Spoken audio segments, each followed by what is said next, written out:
Welcome to another episode of Mafia Monday. So really, I wanted to go back and talk about the five families in general and kind of what we had before that, right? The five families refer to New York, generally speaking, right? You're talking about the five New York Mafia families, right? The organized crime families. Well, before that, what did you have? You had what we call the boss of all bosses, right? Or they refer to in Italian as capo di tutti capi, which means the boss of all bosses. You had one boss that everybody had to report to. And that's what Lucky Luciano wanted to get rid of, which we'll talk about in a bit. But you had really the first mob boss that was over from Sicily was Giuseppe Morello. He had like a thumb and a pinky or something like that, like a disfigured hand. Very violent guy. He ultimately gets killed. An advisor of his was Joe the Boss Masseria. Joe the Boss Masseria is the one that Lucky Luciano worked for. Bugsy Siegel worked for him. Meyer Lansky. All the guys that were kind of working with Arnold Rothstein and learning from them were also reporting to and working for Joe the Boss Masseria in New York at the time. A guy comes over from Sicily named Salvatore Maranzano, and they called him Little Caesar, right? Salvatore Little Caesar Maranzano. Everybody just knows him as Salvatore Maranzano. Maranzano wants to take over. He comes over, sent from Sicily. He wants to take over. He wants to be the boss of all bosses. War breaks out. They're killing each other in the streets left and right. So Luciano realizes this isn't good for business. This is really bad. We're bringing attention on ourselves. The reason why they call Lucky Luciano lucky is because Maranzano has him kidnapped off the side of the street. And for about 8.5 hours, they torture the shit out of him. They knife him and they throw him out of a car in like an alleyway somewhere to die. And somebody kind of saw it, I think is what happened. And they got him to a hospital pretty quickly and he lived. But you always see those pictures of him in his mugshot with the droopy eye. That's where it came from. And that's where the nickname Lucky came from, was he's lucky to be alive, like truly was. Well, he realized this is bad for business. So he goes and he actually cuts a deal with Maranzano, the guy who just beat him within an inch of his life, and cuts a deal with him basically to say, I'll kill Joe the Boss, my boss, Masseria. We'll take care of him. But then we're going to organize in a structure different, and there's no boss of bosses. And we want to break it up into families, groups of families, etc., and end the violence because it's just bad for business. We don't want all that attention from the police.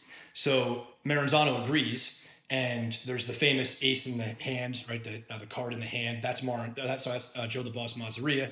He takes him to his favorite restaurant in Coney Island, gets up to go to the bathroom, and then in comes Bugsy Siegel, the guy, the Lord High Executioner, Albert Anastasia. Absolute psycho. He headed up Murder Inc., which comes down the road. But they come in, they blow him away, they kill him. Now Maranzano is supposed to make an announcement. We're going to break up into different families. No more warring, no boss of bosses. Well, he does. He actually is the one that starts the five families.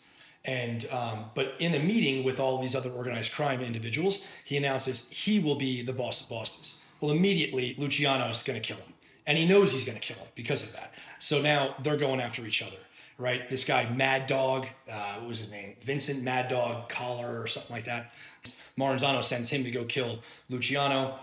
They wind up taking him out, and they take out Maranzano, which I'll get to in a second. But he breaks up the families as to basically his family, the Maranzano family, the Mangano family, which was Vincent Mangano. You had the Luciano family, which is Lucky Luciano. You had Joe Profaci's family, and you had Tommy Gagliano's family. So you had those five families set up, but then now they're automatically going to war, right? Luciano and Maranzano are trying to kill each other because of this whole boss of bosses situation. So Luciano realizes they're going after people using the tax code, right? The IRS. How do you have all this money if you're not working? What are you declaring on your income taxes? They are not able to get them with anything else. So he knew that Maranzano was being investigated and he was scared of the IRS. So the legend has it Bugsy Siegel and a couple others went in dressed like IRS agents, and they tried to kill him with just knives, but the guy fought him like you couldn't stop, like you couldn't keep him down. So they had to pull out guns and shoot him. So second in command of Maranzano was Joe Bonanno. So Bonanno takes over that family. Luciano collects everybody together and says he's gone.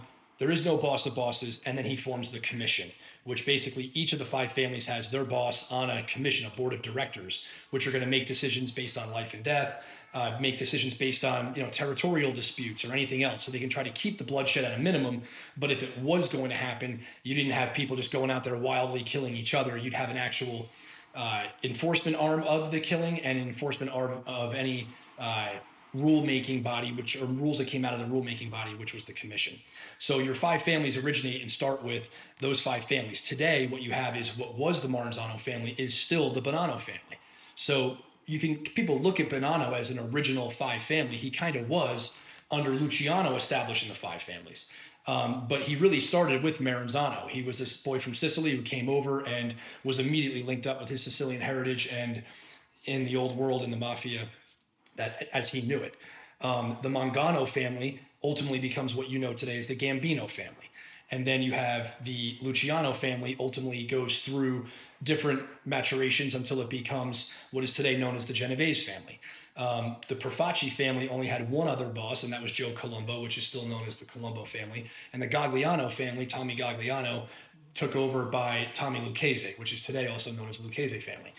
Back then, they would use their last name as the actual name of the family, right? It's the Luciano family, it's the Genovese family. They realize over time you're putting a giant target on your back with law enforcement by calling it that. So they stopped doing that. Like after Gambino came Castellano, came John Gotti. Nobody really changes the name. They just run the Gambino crime family, right?